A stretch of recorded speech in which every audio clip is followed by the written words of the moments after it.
Halo semua, nama saya Ninda Rufinisa Putri Wijaya dan kali ini saya akan membahas tentang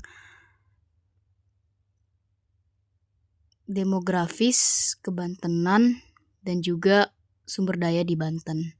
Nah, jadi tuh kalau seperti yang kalian tahu, menurut BPS atau disebut juga Badan Pusat Statistik Banten, Banten ini mempunyai 12,5 juta penduduk yang amat padatnya di Jawa.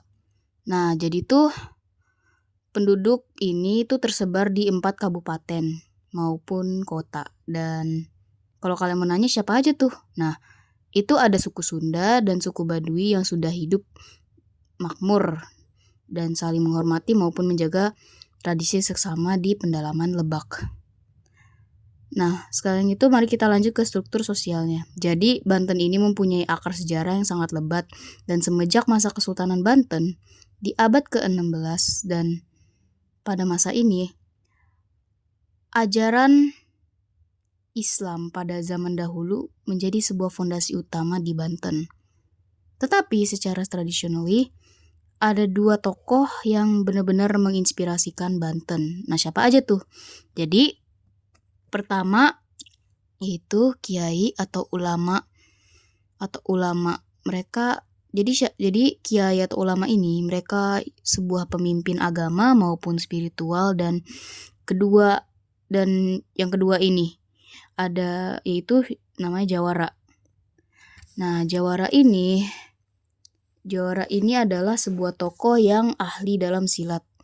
Tetapi bukan hanya silat doang sih, melainkan dia adalah sebuah figur yang mempesona yang sering menjadi pemimpin pada masyarakatnya. Walaupun struktur sosial Banten mulai modern dan kadang-kadang sih agak-agak mulai mereda tradisionalnya, tetapi masih saja ada beberapa nilai-nilai yang terkandung oleh kiai dan Jawara ini yang masih melekat kuat dalam budayanya Banten sampai sekarang. Mari kita ganti topik nih ya ke sumber daya alam Banten. Jadi Banten ini mempunyai kekayaan yang berlimpah. Dan Banten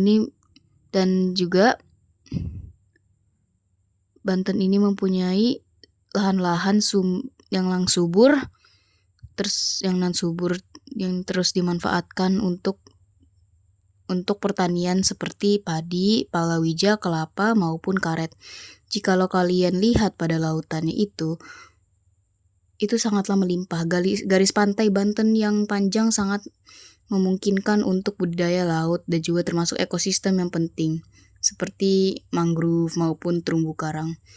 Dan hal yang biasanya disukai orang-orang yaitu pastilah para wisata. Dari ekosistem ujung kulon nan indahnya pantai Anyar cerita sampai kearifan lokal Baduy. Dan di sini kita akan membicarakan tentang sumber daya alam non hayati di Banten atau bisa disebut juga dengan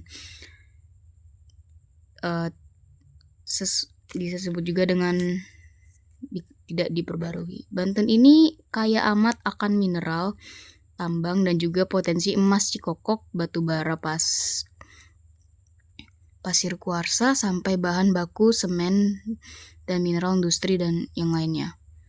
Jadi itu pemanfaatan sumber daya alam non hayati ini terlihat di sekitar sektor industri.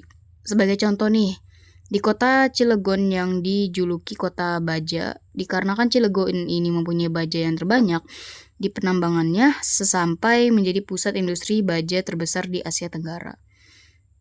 Jadi inilah caranya Banten menggunakan potensi sumber daya alamnya untuk kemajuan ekonomi mereka sendiri. Jadi Banten ini merupakan provinsi yang kompleks, unik dalam aspek sejarah dan juga budayanya sendiri.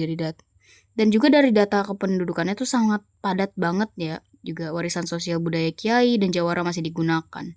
Maka dari itu, lebih baik kita akan lestarikan budaya yang unik di Banten ini. Sekian dari saya ya.